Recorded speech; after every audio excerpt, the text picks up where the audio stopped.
I'm about to share with you one of the most important things that you will ever learn about improving at music and just being happy when playing music in general.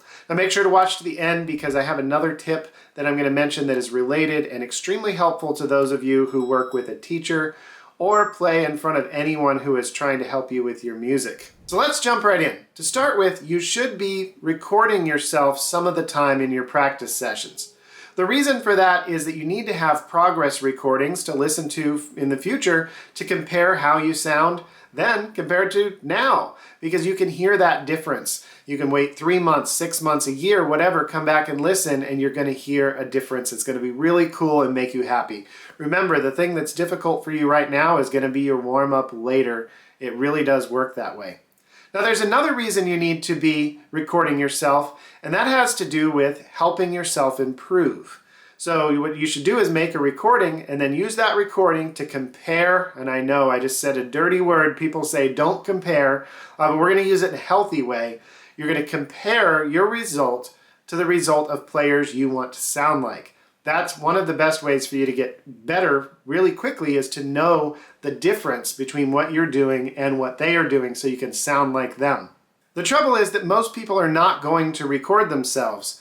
For most players, you probably feel kind of nervous about listening to yourself play. You might even hate the sound you're getting while you're playing. So for a lot of folks, once they get the courage to hit that button, we call it the curse of the red light starts, which is that people tend to play worse. Because they're recording themselves, and that's going to take some getting used to. You just need to do it more and more. But the recording you get, even if it's bad, is extremely valuable because it tells you what the weaknesses are that need to improve, and when you play at your worst, it highlights those weaknesses so you can fix them fast. But again, most people won't even make the recordings, and then for a lot of them, I've had many confessions of this from students over the 20 years I've been teaching, is they'll sometimes make the recordings but never go back and listen to it, maybe even delete it right then and refuse to listen to it. You've got to get past that, and in order to get past that, I'm going to share with you the thing you need to know the most about objectively analyzing your playing so you can get better without feeling down on yourself. It's called the guy in the cowboy hat. And here's how it works. And the guy in the cowboy hat is my way of approaching this. You can make it whatever you want. So here's how I do it. I record myself playing, or I listen back to a YouTube or a board recording of a gig I've played, and like anybody else, I'm going to feel a little nervous about how it sounds and might even be extra harsh because I know it's me, I know what mistakes to expect to hear, and we're all just tend to be a little bit hard on ourselves, other than those special few people who are extremely pleased with everything they've ever done or said. But the rest of us, we tend to be hard on ourselves. So this is where the guy in the cowboy hat comes in. I'm going to record myself, go back and listen to it. When I listen to it, am I listening to me? Nay, nay. I am listening to the guy in the cowboy hat. So if it's a video, I'm going to look away, and then I'm going to listen to the guy in the cowboy hat. So the guy in the cowboy hat is a fictional character. He looks nothing like me. He wears a cowboy hat. He looks different than me in every possible way, so I listen to the guy in the cowboy hat. And I find that I'm a lot kinder to that guy in the cowboy hat. When I listen to him play, I realize, oh, guy in the cowboy hat is actually really good. Way better than me. And when you do that, use this trick, you can much more objectively assess what you're doing because you've removed yourself from the equation. Now you can do this any way you want. A lot of my students have come up with very creative looks and personalities and everything for their version of the guy in the cowboy hat. But what's important is they look nothing like you. Then you go over what they're doing and you make some notes on what can be improved. And you compare to recordings of players you want to sound like.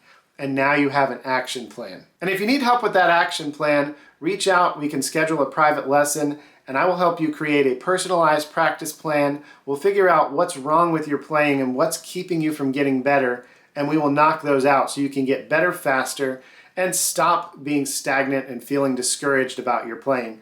I've got a new feature too where you can sign up for a free 15-minute meet and greet call. We'll meet on video and talk about the plan. So if you've been thinking about taking lessons but you're not sure, we can chat about that and find out if it's a good match and then get started fixing the problems you're running into.